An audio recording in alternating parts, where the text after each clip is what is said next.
வணக்கம். சிறகடிக்க ஆசை சீரியலில் இனி நடக்க போகுது அப்படின்னு தான் பார்க்க போகிறோம். இங்கே ரோகிணி சுருதியும் ரவியும் வந்து ஹோட்டல் ஆரம்பிச்சிட்டாங்க, ரெஸ்டாரண்ட் ஆரம்பிச்சிட்டாங்கன்னா அந்த வீட்டில் நமக்கு மறுவாதியே இருக்காத. ஏற்கனவே இந்த ஆண்டி நம்மளெல்லாம் ஒரு பொருட்டாகவே எடுக்கிறதில்ல. மீனா பூக்காரி, நான் வந்து ப்ராடுக்காரின்னு மாதிரிலாம் பேசுகிறாங்க. இப்போ என்ன பண்ணுறது அப்படின்னு சொல்லி ரொம்பவே மன வருத்தமாகறாங்க. அப்போ இது எப்படியாவது நிறுத்தணுமே, இந்த ஹோட்டல் நடத்தப்படாத, அந்த ரெஸ்டாரண்ட் வைக்கவே கூடாத. எங்கே இவங்க ரெஸ்டாரண்ட் பார்க்குறாங்களோ அங்கே அந்த ஓனர்கிட்ட பார்த்து பேசி நம்ம வந்து ஹோட்டலில் கொடுக்க விடாமல் ஆக்கிடணும் அப்படின்னு நினைக்காங்க. அப்போ பையன் சுருதிகிட்ட பேச்சு கொடுக்குறாங்க. சுருதி எந்த இடத்துல ரெஸ்டாரண்ட் பார்த்துருக்கீங்க, எது பார்த்துருக்கீங்க அப்படிங்கும்போது இந்த இடத்துல வச்சுருக்கோம் அப்படிங்கும் சொல்கிறாங்க. அவங்க வெளியாக சொல்லிடுறாங்க. இது ரோகிணி மனசில் வாங்கி வச்சுட்டு ரைட்டு எப்படியாவது நம்ம அதை பூந்து கெடுத்துட வேண்டிதான். சுருதிக்கு பணம் பெரிய மேட்ரு கிடையாது. ஆனால் வந்து நம்ம வந்து கிடைக்க விடாமே ஆக்கணும்னா அப்படி தாமதமாகிட்டே இருக்கும் அப்படின்னு நினைக்காங்க. அப்புறம் ரூமுக்கு வந்துடுறாங்க. ரூமில் உட்காந்துட்ருக்காங்க. மனோஜ் வந்து அடிக்கடி ரோகிணிக்கு ஃபோன் பண்ணி கேட்டுக்கணும். அவள் எங்கே போகிறா, நம்மளுக்கு யார் ஏதாவது போகிறா நம்மளுக்கு தெரியணும். அப்படி நம்ம தெரியல அப்படின்னா அவள் கண்டிப்பாக மகேஷை பார்க்க போயிடுவாள். அவள் வேறு கோயம்புத்தூரில் மகேஷை பார்க்க வரேன்னு சொல்லியிருக்கான். மகேஷ் அவனும் ஒன்றாயிட்டாங்கனாக்கா நம்மளுக்கு தான் சங்கடம். நான் தான் சங்கடப்படுவேன். எல்லோரும் இனியே தான் அசிங்கமாக நினைப்பாங்க அப்படின்னு சொல்லி நினைக்காரு. ரோகிணி ஃபோன் பண்ணி எங்கே இருக்க அப்படிங்கிறாங்க. வீட்டில் தான் இருக்கேன் அப்படிங்கிறாங்க. ரோகிணி, நீ வீட்டை விட்டு கிளம்பு தானே, எனக்கு மறு செகண்ட் எனக்கு ஃபோன் பண்ணி சொல்லிட்டு தான் நீ போகணும் அப்படிங்கிறாங்க. மனோஜ், இவ்வளோ நாள் நான் ஃபோன் பண்ணால் எடுக்கவே மாட்டேங்க, இப்போ என்கிட்ட ஃபோன் மட்டும் பேசுகிறீங்க அப்படிங்கிறாங்க. நான் பேசுகிறது எங்கள் அம்மாவுக்கு தெரியும்டா, நான் எப்போ உன்கிட்ட பேசுவேன், ஆனால் நீ வீட்டை விட்டு வெளில போனால் எனக்கு ஃபோன் வந்து பண்ணியிருக்கணும் அப்படிங்கிறாங்க. சரி மனோஜ் அப்படிங்கிறாங்க. அப்போ சுருதி ரவியும் வந்து அவங்க அம்மா கொடுத்த அந்த பண பேப்பரை பூஜை ரூமில் வச்சு சாமி கும்பிட்றதுக்கு வச்சுட்டு அவங்க பாட்டில் வேலைக்கு போயிருந்தாங்க. அது அங்கே தான் இருக்குது. விஜயாவும் நடனப்பள்ளி போயிருந்தாங்க, அண்ணாமலை வாக்கிங் போயிருந்தாங்க, முத்து மீனா வேலைக்கு போயிருந்தாங்க. வீட்டில் யாரும் இல்லை. இப்போ மனோஜுக்கு ஃபோன் பண்ணிட்டு நம்மளும் கிளம்பிடுமா அப்படின்னு நினைக்கும் போது தான் அவங்களுக்கு ஒரு யோசனை வருது. ஆமாம், ஏன்னா இதில் வந்து 10 லட்ச ரூபாய்க்குள்ள பண பேப்பர் இருக்குல்ல அப்படின்னு சொல்லிட்டு அது பார்க்குறாங்க. இப்போ இந்த 10 லட்சம் என்கிட்ட இருந்துச்சுன்னா நான் அப்படியே பார்லர் வச்சுருவேன். ஆனால் இதை ஒரு பொருட்டாக எடுக்காமல் இதை வச்சுட்டு அவங்க பாட்டில் அசால்ட்டாக போகிறாங்க. இந்த சுருதிக்கு பணம் பெரிய மேட்ரே கிடையாது, நம்மளுக்கு பணம் தான் மேட்ரு. ஏற்கனவே இந்த வீட்டில் சுருதி தான் பெரிய பணக்காரி, வர வேண்டிய மருமவாக இந்த வீட்டுக்கு அவள் தான், மற்றதெல்லாம் ஏமாத்து கோஷ்டி தான் அப்படின்லாம் அந்த ஆண்டி பேசுகிறாங்க. இப்போ என்ன பண்ணுறது அப்படின்னு சொல்லிட்டு அவ்வாறுன்னு அந்த பேப்பரை எடுத்துடுறாங்க. யாரும் இல்லை, நம்ம வீட்டுக்குள்ளே தான் கேமரா எதுவும் இல்லையே அப்படின்னு சொல்லி எடுத்து பேக்கில் வச்சுக்கிறாங்க. வச்சுட்டு மனோஜுக்கு கால் பண்ணாமே போயிருந்தாங்க. அப்போ தச்சியெல்லாம் நம்ம ஃபோன் பண்ணி கேட்கலன்னா எதுவும் வருத்தப்படுவாளோ, சாப்பிட்டீங்களா வச்சலான்னு சொல்லிட்டு அப்படின்னு சொல்லிட்டு, நீ சாப்பிட்டியா காலைல அப்படின்னு சொல்லிட்டு ஃபோன் பண்ணுறாங்க. என்ன மனோஜ் திடீர்னு நான் சாப்பிட்டியா வச்சியான்னு கேட்கிங்க அப்படிங்கும்போது, இல்லை நம்ம 3 நேரம் உன்கிட்ட கேட்பேன் அப்படிங்கிறாங்க. சரி ரைட்டு, நம்ம மகேஸ்வரியை சொல்லி நம்ம பேசணும், அது சரியாக வந்துடுச்சு, நம்ம அப்படியே மெயின்டைன் பண்ண வேண்டியதான் அப்படின்னு சொல்லிட்டு சாப்பிட்ட மனோஜ், இப்போ எங்கே இருக்க அப்படிங்கிறாங்க. நான் ஒரு பார்லர் வெளியே போயிட்டுருக்கேன் அப்படிங்கும்போது, ரோகிணி நான் என்ன சொன்னேன் உன்ட்ட, வீட்டை விட்டு கிளம்பும்போது சொல்ல சொன்னோம்ல அப்படிங்கும்போது, இல்லை எல்லோரும் கிளம்பும்போது நானும் வந்துட்டேன் அப்படிங்க. அப்படியா, சரி வீட்டில் இப்போ யாரும் இல்லையா அப்படிங்கிறாங்க. இல்லை, நம்ம எப்போவும் சாவி வைக்கிற வழி இடத்துல தான் இருக்குது, நான் வேலைக்கு வந்துட்டேன் அப்படிங்கிறாங்க. வேலைன்னா எங்கே அப்படிங்கிறாங்க. வேலைன்னா இங்கே தான், எக்மோர் போகிறேன் அப்படிங்கிறாங்க. எக்மோரா கோயம்புத்தூரா அப்படிங்கிறாங்க. மனோஜ், எக்மோர் தான் அப்படிங்கிறாங்க. எனக்கு அங்கேருந்து ஒரு வீடியோ கால் பண்ணேன் அப்படிங்கிறாங்க. வீடியோ கால் பண்ணுறாங்க. சரி ரைட்டு அப்படின்னு சொல்லிட்டு ஃபோனை வச்சுருக்காங்க. எக்மோரில் தான் இருக்கா அப்படின்னு சொல்லிட்டு. மனோஜ் வந்து இனிமேல் வந்து நம்மள பேசாமல் இருக்க மாட்டாங்க, அவங்க அம்மா சொன்னாலும் கேட்க போகிறது கிடையாது, ஒன்றும் பிரச்சனை இல்லை.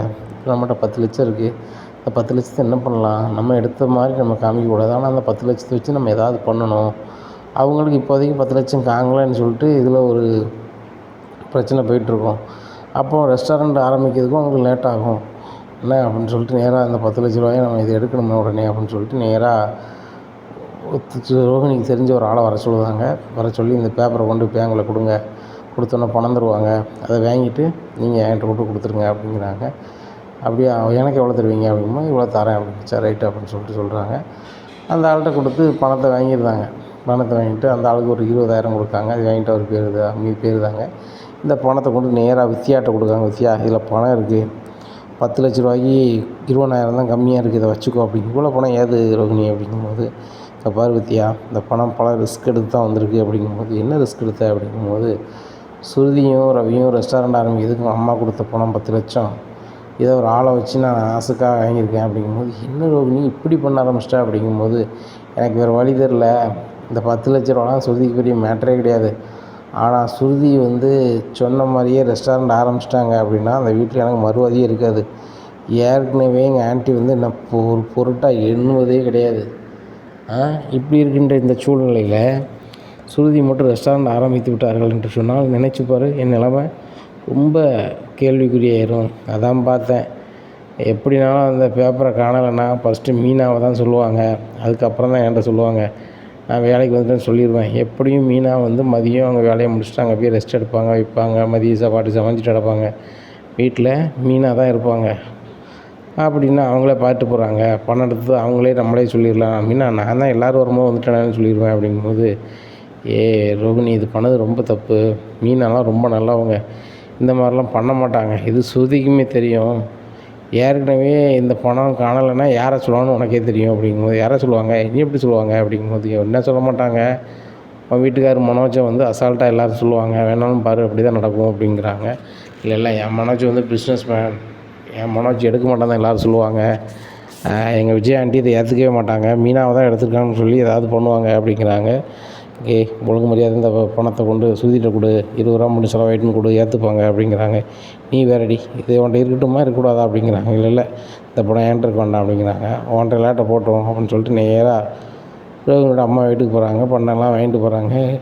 என்ன கல்யாணி வந்து ரொம்ப நாள் ஆச்சு, திடீர்னு வந்திருக்க அப்படிங்கிறாங்க. ஆமாம்மா, கிறிஸ்டியும் பார்க்கணும், நீயும் பார்த்து பண்ண வந்தேன். இதில் உனக்கு சட்டை இருக்குது, திட்ட துணிமணி இருக்குது, அதே மாதிரி கிறிஸ்துக்கும் இதில் இருக்குமா, இதில் பணம் ஒரு 10 லட்ச ரூபா பக்கத்தில் இருக்குது, வச்சுக்கோ அப்படிங்கிறாங்க.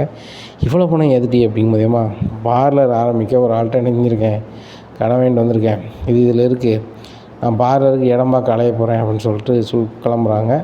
அங்கே நேராக ஸ்ருதியும் ரவியும் பார்த்த ரெஸ்டாரண்ட் அந்த ஓனர் பார்க்க போகிறாங்க. ரெஸ்டாரண்ட் அவங்கள்ட்ட கொடுக்காதாங்க, அவங்க பணத்தெல்லாம் தரமாட்டாங்க. அவங்க அப்பா வந்து ஒரு இடத்துல பெரிய அதிகாரியாக இருக்கார். அவங்க ஊரில் அவங்க பெரிய ஆள், கொஞ்சம் கொண்டு பணத்தை கொடுத்து உங்கள்கிட்ட தரமாட்டேன் அப்படின்னு சொல்லி இங்கே உள்ள ஆளை பெரிய ஆளை வச்சு இது பண்ணுவாங்க. நீங்கள் ரெஸ்டாரண்ட் உங்களுக்கு கொடுக்கக்கூடாது வைக்கக்கூடாதுன்னா, சரிப்பா நீங்கள் நல்ல வேலை சொன்னீங்க அப்படின்னு சொல்லி ரவிக்கு ஃபோன் பண்ணி சொல்லுவாங்க. தம்பி தப்பாக நினச்சிக்காதீங்க, நீங்களும் உங்கள் வீட்டம்மா தான் பேசுனீங்க, உங்கள் வீட்டம்மா எங்கள் ரெஸ்டாரண்ட் தந்தே ஆகணும்னு சொல்லிச்சு, நானும் சரி உங்கள்கிட்ட கொடுத்துருவோன்னு பார்த்தேன், இப்போ இருக்க சொல்லி நானே நடத்த போகிறேன் தம்பி, தப்பாக நினச்சிக்காதீங்க அப்படிங்கிறாங்க. ஐயோ நம்ம இந்த ஸ்ரீநகர் ரெஸ்டாரண்ட் நம்பி அந்த ரெஸ்டாரண்ட் வேணான்னு சொல்லிட்டோமே அப்படின்னு சொல்லி ஸ்ருதிக்கு கால் பண்ணி சொல்லுவாங்க. அது எப்படி சொல்லுவார், நம்ம நாளைக்கு வந்து பணம் கொடுக்குன்னு சொல்லியிருக்கோம் அப்படின்னு இப்போ எப்படி சொல்கிறாரு, அட்வான்ஸ்லாம் வாங்கிட்டார்ல அப்படிங்கும்போது தெரில, யாராவது போய் சொன்னாங்களாம் அப்படிங்கும்போது ஐயோ அப்படின்னு சொல்லிட்டு வீட்டுக்கு வராங்க. வீட்டுக்கு வரும்போது 2 பேர் முகமும் ரொம்ப வாடி இருக்குது. அப்போ விஜயா கேட்குறாங்க, என்னடா ரவி ஏன் ஒரு மாதிரி இருக்க அப்படிங்கிறாங்க. இல்லைம்மா ரெஸ்டாரண்ட் வைக்கிறதுக்கு ஒரு இடம் பார்த்துருந்தோம், அவர் திடீர்னு சொல்லிட்டு எங்களுக்கு தரலங்கிறாரு அப்படிங்குவாரு. இந்த இடம்லாம் எந்த இடம்லாம் வைக்கலாம், உங்கள் மாமனார்ட்டையும் அத்தைட்டையும் சொன்னால் எப்போ ஏற்பட்ட இடம்னாலும் உங்களுக்கு வாங்கி தருவாங்க, நீங்கள் தானடா சடைஞ்சிட்டு இருக்கீங்க, நான் என்ன சம்மந்திட்டு பேசுனேன் அப்படின்னு சொல்லி ஃபோன் எடுக்கிறாங்க. அவனே முத்து வராரு. அது அவங்களே பார்த்துக்குவாங்க. ரவி என்னடாச்சு அப்படிங்கும்போது, இல்லை முத்து, எனக்கு ரெஸ்டாரண்ட் இப்போதைக்கு வைக்கிற விருப்பமே இல்லை, ஆனால் சுருதியும் வைக்கணும்னா அதனால் அவங்க அம்மாட்ட காசும் வாங்கிட்டான், இப்போ ரெஸ்டாரண்ட் தரேன்னு சொன்னவர் இப்போ தரலங்கிறாரு அப்படிங்கும்போது, யாராவது வேண்டாது ஏதாவது சொல்லியிருப்பாங்க அப்படின்னா ரோகிணி முளைக்காங்க. உடனே அண்ணாமலை சொல்கிறாங்க, எல்லாத்தையும் கேட்டு பண்ண வேண்டியதானடா அப்படிங்கும்போது, சரி ரைட்டு, அப்போ அந்த பணத்தை வந்து அவங்க அம்மாட்டே கொடுத்துட வேண்டியதானே அப்படிங்கும்போது, ஆமாப்பா கொடுத்துட வேண்டியதான், சுற்றி கொடுத்துடலாம்ல அப்படிங்கும்போது, ரவி இது இருக்கட்டுமே அப்படிங்கும்போது, இல்லை நம்ம தான் இப்போ ஆரம்பிக்கல, இப்போதைக்கு ரெஸ்டாரண்ட் கிடைக்கல, அந்த பணத்தை கொடுத்துருவோம் அப்படின்னோடனே நேராக அங்கே பூஜை ரூம் போகிறாங்க.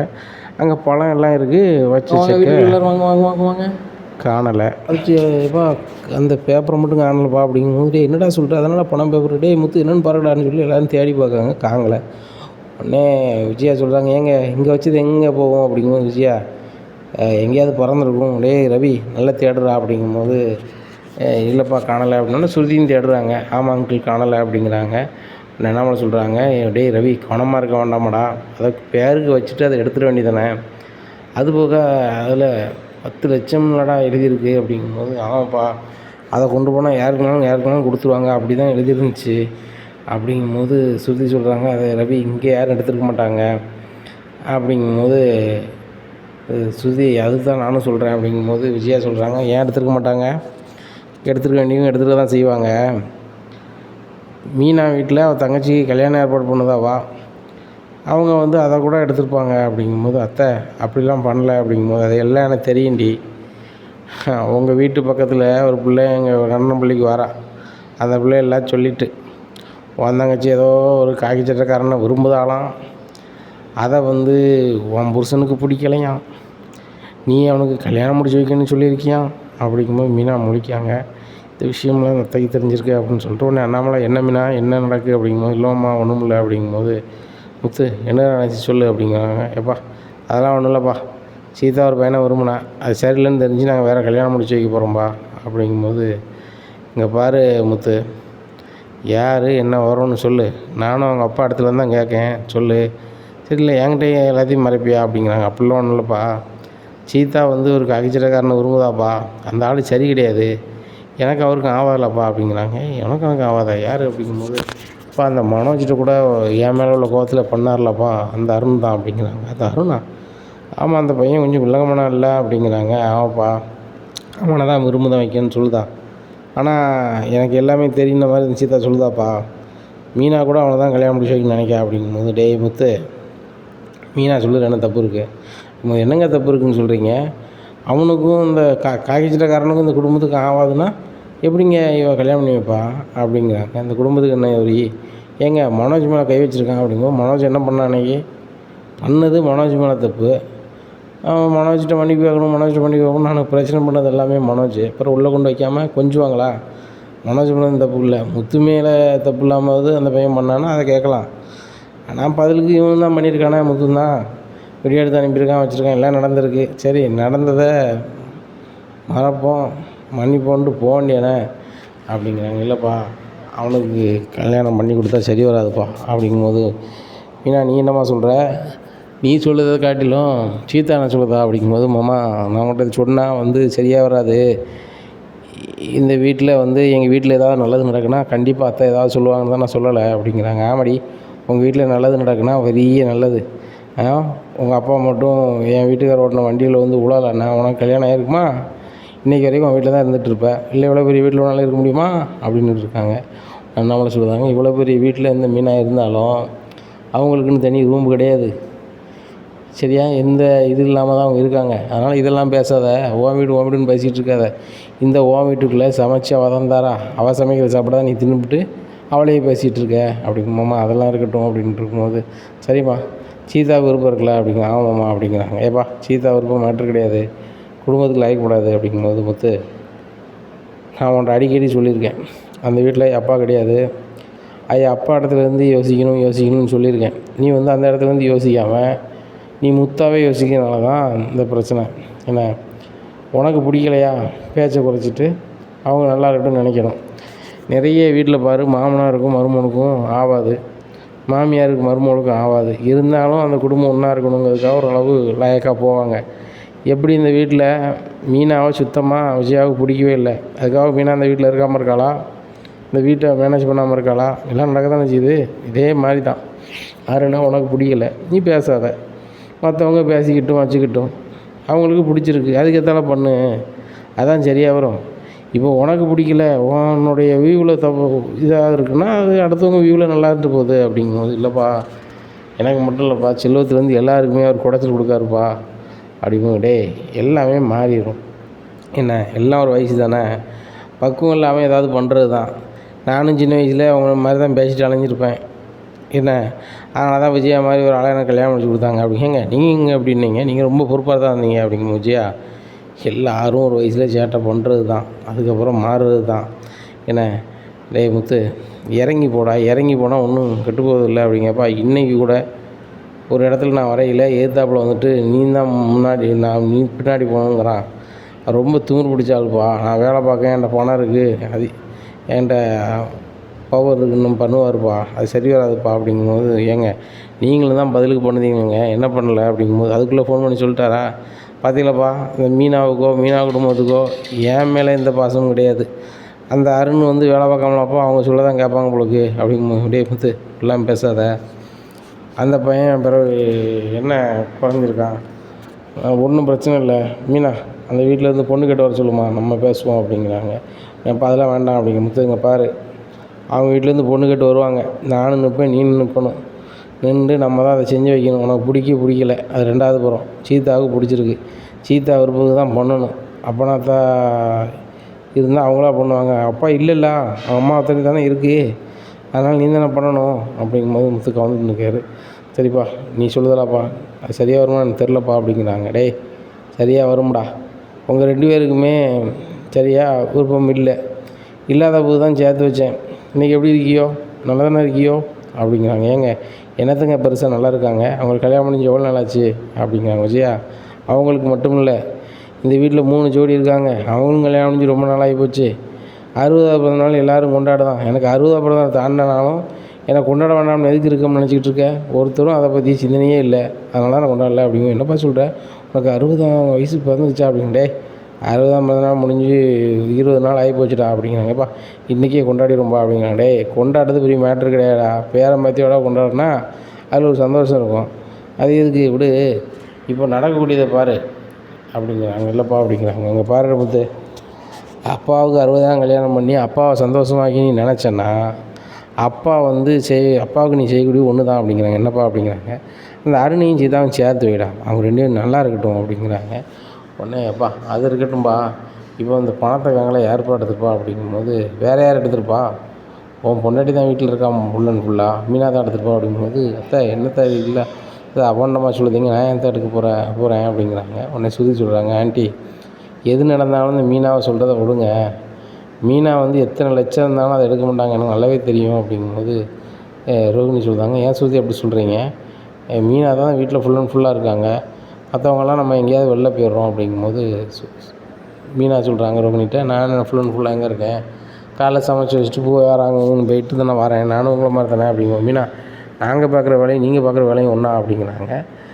பாரதமா நீங்கள் சலுங்கடையில் வேலை பார்க்கிய, என் வீட்டம்மா பூ வியாபாரம் பார்க்கு, இதில் என்ன இருக்குது, அதுக்காக என் வீட்டை மாட்டதான்னு சொல்லுவீங்களா, தேவையில்லாமல் இது பண்ணாதாங்க, நீங்கள் கூட வீட்டில் இருக்க தானே நீங்கள் எல்லோரும் போன போகிறோம் அப்படிங்கும்போது, நான் எடுக்கவே இல்லை வைக்கவே இல்லை அப்படிங்கும்போது, ரோகிணி இந்த நான் கடைசியாக வெளில போனா, நீ போகும்போது என்கிட்ட சொல்லிட்டு போனதான் நான் சொன்னேன் அப்படின்னு சொல்லி மனோஜ் சொல்கிறாரு. அப்போ விஜயா கேட்குறாங்க, அப்போ நீ போகும்போது சொல்லிட்டு போகணுன்னு சொல்லியிருக்கேடா, அப்போ நீ அவன்கிட்ட ஃபோனில் பேசிக்கிட்டு தான் இருக்கியா அப்படிங்க. இல்லைம்மா ஒரு கதை சொல்லியிருந்தேன் அவ்வளோதான் அப்படிங்கிறாங்க. இன்னும் அவன்கிட்ட பேசினா அவ்வளோதான் அப்படிங்கும்போது, சரி ஆண்டி விடுங்க, இந்த பணம் தானே நான் எங்கள் அம்மாட்ட பேசிக்கிறேன் அப்படின்னு சொல்லி இங்கே ஸ்ருதியோட அம்மாட்ட கால் பண்ணுறாங்க. ஏம்மா 10 லட்ச ரூபாய்க்குள்ள பணம் பேப்பரை காணலை, இது எங்கே போச்சுன்னு தெரில, எங்கள் வீட்டு உள்ளாளுக்கு யாரும் எடுக்க மாட்டாவோ, ஆனால் எங்கேயோ போயிட்டது, என்ன பண்ணலாம் அப்படிங்க. என்னடி அசால்ட்டாக சொல்கிற, 10 லட்சம் டி அப்படிங்கிறாங்க. ஏம்மா 10 லட்சம் தான், இது காணலான்னு சொல்லி பேங்கில் சொன்னால் அவங்க நிப்பாட்டி வைக்க போகிறாங்க அப்படின்னோன்னா பேங்க்கு சொல்லுதாங்க, அந்த பணத்தை ஒரு ஆள் வந்து வாங்கிட்டு விட்டாங்க, நீங்கள் தானே எழுதி கொடுத்துருக்கியோ வச்சுருக்கியோ, கொடுத்துட்டோம் அப்படிங்கிறாடி. காலையிலே கொடுத்தாங்களா அப்படிங்கும்போது,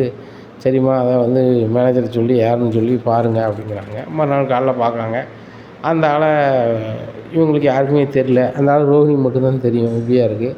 அப்போ அந்த ஃபோட்டோ வச்சுக்கிட்டு, எப்பா இந்த ஃபோட்டோ இருக்க ஆளை கொண்டு ஸ்டேஷனில் கொண்டு கொடுத்தா போதும், எப்படி இந்த பேப்பர் அவர்கிட்ட போச்சு, எப்படி பணம் வாங்கினாருன்னு தெரிஞ்சிடும்ல அப்படிங்கிறார் ரவி. உடனே ரோஹிணி சொல்லுதாங்க, ரவி நீங்கள் இப்போ தான் வந்து புதுசாக ரெஸ்டாரண்ட் ஆரம்பிக்க போகிறீங்க, இந்த 10 லட்ச ரூபாய் உங்களுக்கு பெரிய மேட்டரே கிடையாது, உங்கள் மாமனார்ட்ட சொன்னால் எத்தனை லட்சம்னாலும் தருவாங்க அப்படிங்கும். இல்லை ஆண்டி இல்லை நீ, நான் வந்து இப்போ வந்து ரெஸ்டாரண்ட் ஆரம்பிக்க போகிறதில்ல, முத்து சொன்ன மாதிரி என் கை காசு தான் ஆரம்பிக்க போகிறேன், இந்த பணத்தை அவங்கள்ட்ட கொடுக்கணும், யார் எடுத்தாங்க என்னன்னு தெரியணும்ல, அதனால் இந்த ஃபோட்டோ வச்சு நான் நினச்சி போகிறேன், ஸ்டேஷனில் ஒரு பெடிஷன் கொடுக்க போகிறேன் அப்படின்னு சொல்லி அவர் ஃபோட்டோவோட ஸ்டேஷனில் பெடிஷன் கொடுத்துருக்காங்க. அப்போ இவரை பார்த்தவங்க எங்கள்கிட்ட வந்து சொல்லுங்கள் அப்படின்னு சொல்லி ஸ்டேஷனில் இருந்து அங்கங்கே அறிவிப்பு கொடுத்தாங்க. அங்கங்கே தகவல் போகுது, ஒரு ஆள் இதை பார்த்துட்டு இன்னாருக்கு வீடு இங்கே இருக்குது, அவர் பேர் இன்னார் அப்படிங்கிறாங்க. அவரை கூப்பிட்டு விசாரிக்காங்க. விசாரிக்கும் போது யார் உங்களை இது பண்ணா வச்சா அப்படிங்கும்போது, ரோஹிணி தான் இது பண்ணாங்க, அவங்க பார்லரில் வேலை பார்த்தாங்க, நல்ல பழக்கம், போவோம் வருவேன், அவங்க தான் பண்ண சொன்னாங்க அப்படிங்கிறாங்க. ரோகிணி நம்ம அதை மாட்டிக்கிடுவோம் அப்படின்னு சொல்லி ரோகிணி டபார்ன்ட்டு ஒரு இடத்துக்கு எஸ்ஐ போயிருந்தாங்க. அப்போ ரோகிணி தான் பண்ணியிருக்காங்க அப்படின்னு சொல்லி ஸ்டேஷன்லேருந்து வந்து ரோகிணியை விசாரிக்கணும், வர சொல்லுங்கள் அப்படிங்கிறாங்க. விஜயா கேட்குறாங்க, என்ன சார் விஷயம் அப்படிங்கும்போது, உங்கள் வீட்டில் 10 லட்ச ரூபாய் எழுந்த பேப்பரை காணாமல் வைக்கணும்னு சொன்னீங்களா, அதை எடுத்தது உங்கள் மூத்த மருமோ ரோகிணி தான், அது சொன்னால் விசாரிக்கணும். ரோகிணியா அப்படிங்கிறாங்க. ஆமாம் அப்படிங்கிறாங்க. எல்லாருக்குமே தெரிய வந்துருக்குது ரோகிணி தான் எடுத்தாங்கன்னு சொல்லி. ரோகிணிக்கு கால் பண்ணாங்க, சுவிட்ச் ஆஃப் வந்து நம்ம உள்ளலாம் வீரம் போக்குன்னு சொல்லிட்டு சிட்டிக்கு வேண்டிய இடத்துல போய் ஒரு இடத்துல இருந்துருந்தாங்க. அப்போ அவங்க ஃபோனு கடைசியாக போன இடத்த இது பண்ணி பார்க்குறாங்க, அது சிட்டி கூட உள்ள அது தேவையில்லாத வேலைகள் பண்ணது இது. அந்த இடத்துல போய் ரோகிணியை கூப்பிட்டு வந்து ஸ்டேஷனில் வச்சுட்டு வீட்டிலேருந்து எல்லோரையும் வர சொல்லுதாங்க. அப்போ மனோஜ் நினச்சிக்கிட்டு இருக்காரு, ரோகிணி வந்து அந்த மகேஷ் இருக்க இடத்துக்கு தான் போயிட்டேன், அவ்வளோதான் அப்படின்னு நினச்சிக்கிட்டு இருக்கும்போது எல்லாரையும் ஸ்டேஷனுக்கு போகிறோம். அங்கே போன பிறகு தெரியுது ரோகிணி தான் பேப்பர் எடுத்தது, பண பேப்பர் எடுத்தது, பண பேப்பரை வச்சு பேங்க்கில் பணத்தை வாங்கினது, அவருக்கு 20,000 கமிஷன் கொடுத்தது. அந்த பணத்தை என்ன செஞ்சீங்கன்னு கேட்கும்போது ரோகிணியால் ஒரு பதிலும் சொல்ல முடியல. அப்போ ஸ்ருதி கேட்குறாங்க, ஏன் இப்படி இருக்கீங்க ரோகிணி? நீங்கள் பணக்காரங்க அப்படி இப்படின்னு சொல்லி வீட்டில் ஏமாற்றி அலைஞ்சிங்க. அப்பவும் கூட நீங்களும் உங்கள் வீட்டுக்காரரும் பேசுகிறேன்னு சொல்லி நானோ, ரவியோ, மீனாவோ, முத்தோ எல்லாருமே வருத்தப்பட்டு தான் சொல்லியிருப்போம். எங்கள் பணத்தை ஆட்டை போடலாம் உங்களுக்கு என்ன இதாக போகுது? நீங்கள் பணத்தை ஆட்டை போட்டீங்க, இதனாலேயே ரெஸ்டாரண்ட் ஆரம்பிக்காமல் நிற்க போகிறோம்? இல்லை நாங்கள் ரெஸ்டாரண்ட் உங்களுக்கு பிடிக்கலையா? ரெஸ்டாரண்ட் வந்து எங்களுக்கு இப்போ ஆரம்பிக்க இடமே கிடைக்கல. எங்கள் அம்மாவுக்கு அந்த பணத்தை நாங்கள் திருப்பி கொடுக்கணும்ல அப்படிங்கும்போது சொல்லி தப்பாக நினச்சிக்காதீங்க, நான் தாரேன், ஒரு வாரம் முறை நான் தந்துடுறேன், இப்போ இந்த பேப்பரை மட்டும் ரவி திருப்பி வாங்க சொல்லுங்கள் அப்படின்னா ரவி திருப்பி வாங்கியிருந்தார். ஒரு வாரம் கழிச்சு அவங்க அம்மாட்ட பணத்தை வாங்கி கொண்டு இருந்தாங்கன்னு கொடுத்துருக்காங்க. விஜயா சொல்கிறாங்க, ஏங்க இவ்வளோ ஆன பிறகு இந்த ரோகிணி இந்த வீட்டில் இருக்கக்கூடாதுங்க, சம்மந்திட்டு பணத்தை ஆட்டை போட தெரிஞ்சவன் நாளைக்கு இந்த வீட்டு பணத்தை ஆட்டை விட மாட்டான்னு நிச்சயம் அப்படின்னு. விஜயா, எல்லாத்துக்கும் காரணம் நீ தான். பணக்கார மருமவோ பணக்கார வீட்டுக்காரங்க தான் வசதி அப்படி இப்படின்னு பேசிகிட்டு இருப்பேன். இப்போ அந்த பிள்ளை சுழுது வச்சு பார்க்கும்போது என்கிட்ட எதுவுமே இல்லை, நான் பார்லராக வச்சுக்கலாமே, இந்த ஸ்ருதிக்கு ரவிக்கும் 10 லட்ச ரூபா பெரிய மேட்ரு கிடையாது, அதனால தான் எடுத்தோம்னு சொல்லுது. இது ஸ்டேஷன் வரைக்கும் போய் ரொம்ப சங்கடப்பட்டிருக்கு. தேவையில்லாத வேலை விஜயா அப்படிங்கும். இல்லைங்க, மனோஜுக்கு வேறு கல்யாணம் முடிச்சு தான் வைக்கணும் அப்படிங்கும்போது மனோஜுக்கு இதே வேண்டாம், அந்த ரோகிணியே வேறு மகேஷ்னு ஒரு ஆள்கிட்ட பேசிக்கிட்டு இருக்கா, நீ எனத்தையாவது சொன்னா மகேஷ் கூட கல்யாணத்தை முடிச்சு கூடவா, முடிச்சுட்டானா எனக்கு தான் சங்கடம் அப்படி. என்னடா சொல்கிற அப்படிங்க. ஆமாம்மா, எனக்கு தெரியாமல் மகேஷ்னு ஒரு ஆள்கிட்ட பேசிகிட்டே இருக்கா, ஏன்னா செல்லு வாங்கி பாருங்கள், அவங்க செல்லு வாங்கி பார்க்காங்க, அங்கே மகேஷ்னு பதிவு வச்சுருக்கேன். ஆமாம் ஏங்க இந்த ஒன்றும் காணாதா, அதனால் ரோகிணி வீட்டு விட்டு வெளியே அனுப்பணும் வைக்கணும்னு அண்ணாமலையெல்லாம் எதுவும் பேச முடியல. விஜயா, இந்த விஷயத்தில் நான் எதுவும் பேசுறது ஒன்றுமே இல்லை, மனோஜ் பேசுகிறது தான் அப்படிங்கிறாங்க. இன்னும் ரோகிணிக்கு வேறு வழி இல்லாமல் என்னை மன்னிச்சிருங்க அங்கிள், ஒவ்வொரு வாட்டியும் மனோஜ் வந்து ஆன்ட்டி பேச்சை கேட்டுகிட்டே தான் இருப்பார். என்கிட்ட பேசணுன்னா கூட ஆன்ட்டி சொன்னால் தான் பேசுவாங்க, அதனால் என்கிட்ட பேசணுன்னா நான் வந்துட்டு வேறு ஒரு ஆள்கிட்ட பேசுகிற மாதிரி இருந்தால் தான் மனோஜ் என்கிட்ட பேசுவான்னு நினச்சிட்டு பண்ணேன் அங்கிள் அப்படிங்கிறாங்க. ஏம்மா, நீ பண்ணுறதோ பேசுகிறதோ சரியில்லைம்மா, நீ பண்ணது எல்லாமே ஓவர். விஜயா பணத்துக்கு ஆசைப்பட்டு தான் உன்னை கல்யாணம் பண்ணி வச்சான்னு சொன்னாலும் பொய் சொன்னது, அடுக்கடுக்காக எல்லாம் பண்ணது நீ தான்ம்மா. இப்படிலாம் பண்ணவே கூடாது. எடுத்தங்கவுத்து நான் எதுவுமே சொல்ல மாட்டேன். நான் பக்குவமாக இருக்கணும்னு நினைக்கக்கூடிய ஆள். இனிமேல் இந்த மாதிரி வேலையை பார்க்காத. அப்படி பார்த்தேன் அப்படின்னு சொன்னால் விஜயா என்னெல்லாம் பேசுவாளோ அதை நானும் பேசக்கூடிய சூழல் ஏற்படும். அதனால் இப்படி பண்ணாத போ அப்படிங்கும்போது, இல்லைப்பா இந்த ரோகிணி நினச்சி எனக்கு தினம் வந்து விடுதவிப்பாக இருக்குது, இப்போ என்னன்னா வீட்டில் இருந்த பணத்தையும் எடுத்திருக்கா, பொய் சொல்லிக்கிட்டு இருக்கா அப்படிங்கும்போது, மனோஜ் நீங்கள் பொய் சொல்லலை, ஏன் இந்த வீட்டில் இருக்க பணத்தை நீ எடுக்கலை, ஏன் உங்கள் அப்பா பணத்தையே வச்சு நீங்கள் வந்து ரெஸ்டாரண்ட் ஆரம்பிச்சு எங்கள் அப்பா பணம்னு சொல்லலை அப்படிங்கும்போது, விஜயா சொல்கிறாங்க, ரோகிணி ஆயா மேடி, நீ சொல்லி தானே அவ்வளோ என் பையன் பண்ணியிருக்கான், இப்போ என் பையனாக வந்து ஒரு மாதிரி பேசுதா அப்படிங்கும்போது, ஆன்ட்டி நீங்கள் இதை வளர்த்த வளர்ப்பு தான் அப்படி இப்படின்னு சொல்லுவீங்க, ஏன் வளர்த்த வளர்ப்பு தான் சரியில்லைன்னு இப்போ சொன்னீங்க 5 நிமிஷத்துக்கு முன்னாடி. மனோஜ் வளர்ப்பு சரின்னா அப்போ எதுக்கு மீனா நகை எடுக்காங்க, மீனா காசு எடுக்காங்க, அங்கிளுக்கு கொடுக்க வேண்டிய பணத்தை கொடுக்காம ஏமாற்றாங்க, ஏன் இவ்வளோ எதுக்கு? இப்போ 30 லட்ச ரூபாய்க்கு மேலே கடன் வச்சுருக்காரு, கடன்காரங்களுக்கு யாருக்கும் ₹1 கொடுக்கலையே, தான் அக்கௌண்ட்டில் வச்சுக்கிட்டு தானே ஏமாற்றிட்டு இருக்காரு. உங்கள் பையன் பண்ணால் சரியா என்ன ஆன்ட்டி, நான் பண்ணால் தப்பா அப்படின்னு. என்னடி பேசிகிட்டு இருக்கேன், என் பையனுக்கு கடனே இருக்க போகிறது இல்லை, அவன் ஒரு நாள் அதை கடனை அடைக்க போகிறான், கடன் அடைச்சி பெரிய பிஸ்னஸ் நம்ம ஆக போகிறான் அப்படிங்கிறாங்க. ஆன்ட்டி இது ஒரு நாள் நடக்காது, நான் கடையில் போய் இருந்து நான் ஒரு ஆஃபருக்கு போட்டால் மட்டும்தான் அங்கே வியாபாரமே ஆகுது. அசோக் எனக்கு ஒவ்வொரு வாட்டியும் ஃபோன் பண்ணி சொல்லுதான், நீங்கள் வராத ஒவ்வொரு நாளும் கடைக்கு நட்டம்தான் வருது மேடம், சாருக்கு வந்து கடை எப்படி நடத்துனே தெரில, காலையிலே வந்தோன்னே கொஞ்ச நேரம் கழித்து தூங்கிடுறாரு, வார கஸ்டமர்கிட்ட ₹1 கூட குறைக்க மாட்டாங்காரு, அதுபோக பொருள் எப்படி இருக்குதுன்னு கேட்டால் நல்லா இருக்குது அப்படின்னு சொல்லாமல் பொருளை பார்த்தா அவங்களுக்கு தெரியலையா அந்த மாதிரி பேசுகிறாரு, உங்கள் பேச்சு அவருக்கு பேச தெரியல, அதனால் தொழிலே போகுதுங்கிறாரு அப்படிங்கிறாங்க. அவனுக்கு தெரியும்டி, அவன் வந்து அவ்வளோ படிச்சிருக்கான், எல்லாமே என் மனசுக்கு தெரியும் அப்படிங்கிற விஜயா. அவங்க 2 பேர் புருஷன் முன்னாடி அவங்க கதையை அவங்க பார்க்க விடு, அது அவங்க கடை, அவங்க நடத்துதாங்க, அவங்க ஜெயிக்காங்க துவக்காங்க, அது அவங்க கதை. எனக்கு அவங்க பணம் தரணும்னு ஒரு சூழ்நிலை வந்துச்சுன்னா அப்போ பார்த்துக்கலாம், இப்போதைக்கு எதுவும் வேண்டாம் அமைதியாரு அப்படிங்கும்போது, இந்த பிரச்சனை முடிஞ்சிட்டு நீங்கள் ரெஸ்ட் எடுங்கப்பா அப்படிங்கிறாங்க. இல்லைடா இனிமே தான் இருக்குது, நீ அந்த அருண் ஃபோன் நம்பர் வாங்கித்தா அப்படிங்க. ஏன்ட்ட இல்லைப்பா அப்படிங்கிற, ஏட்டையா வாங்கடா அப்படிங்கிறாங்க. உடனே கார்த்திகிட்ட வாங்கி அண்ணாமலை கால் பண்ணுதாங்க, தம்பி நான் முத்தோட அப்பா பேசுகிறேன் அப்படிங்கிறாங்க. எந்த முத்து அப்படிங்கிறாங்க. தம்பி நீ வருங்கால மனைவி இன்னும் வச்சு தான் விரும்புதல்ல, அந்த பிள்ளையோட அக்கா மாப்பிள்ளையோட அப்பா அப்படிங்க. சொல்லுங்க என்னாச்சு அப்படிங்கிறாங்க. தம்பி எல்லாம் கேள்விப்பட்டேன், எனக்கு இப்போ தான் தெரியும், உங்களுக்கும் முத்துக்கும் ஆகாது அப்படின்னு இருக்கியே, அப்படி இருக்காதீங்க. முத்துட்டு பேசி புரிய வச்சுட்டேன். என்ன தம்பி, இப்போ காலாண்டில் ஒரு நல்ல நாளை பார்த்துட்டு தான் உனக்கு சொல்லுது தம்பி.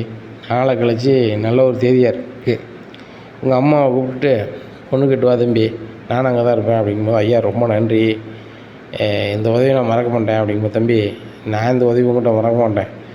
ஏன்னா அவங்க அப்பாவுக்கு அப்புறம் அந்த வீட்டில் எல்லாம் நான் செய்தோம்னு சொல்லியிருக்கேன், நான் நின்று செய்யணும் போ, ஏன்னா நாள் கழிச்சு வாங்க அப்படிங்கிறாங்க. விஜயா சொல்கிறாங்க, ஏங்க இது எதுக்குங்க உங்களுக்கு தேவையில்லாத வேலை, ஊரா வீட்டுக்காக உங்களுக்கு எதுக்கு அப்படிங்கும்போது, விஜயா அது ஊரா வீட்டு கிடையாது, அது நம்ம சொந்தக்காரங்க, நம்ம தான் நின்று பண்ணணும். மீன் அப்பா இல்லைல்ல, அந்த இடத்துல நானும் முத்து நின்று தானே செய்யணும். முத்து கோவத்தில் இருக்கான், முத்து கோவத்தில் இல்லைன்னா கோவத்தில் நின்று செய்யலைன்றுவேன். இப்போ நான் நின்று செஞ்சால் சரியாக வரும் அப்படின்னு. எப்பா முத்துங்க பாரு, அதை விடு அப்படின்னு சொல்லி சீதா கால் பண்ணி பேசுகிறாரு. சீதா, உனக்கு கல்யாணம் ஏற்பாடு மாமா பண்ண போகிறேன், நாளை கழிச்சு உங்கள் அம்மாட்ட பொண்ணை கொடுமா அப்படிங்கிறாங்க.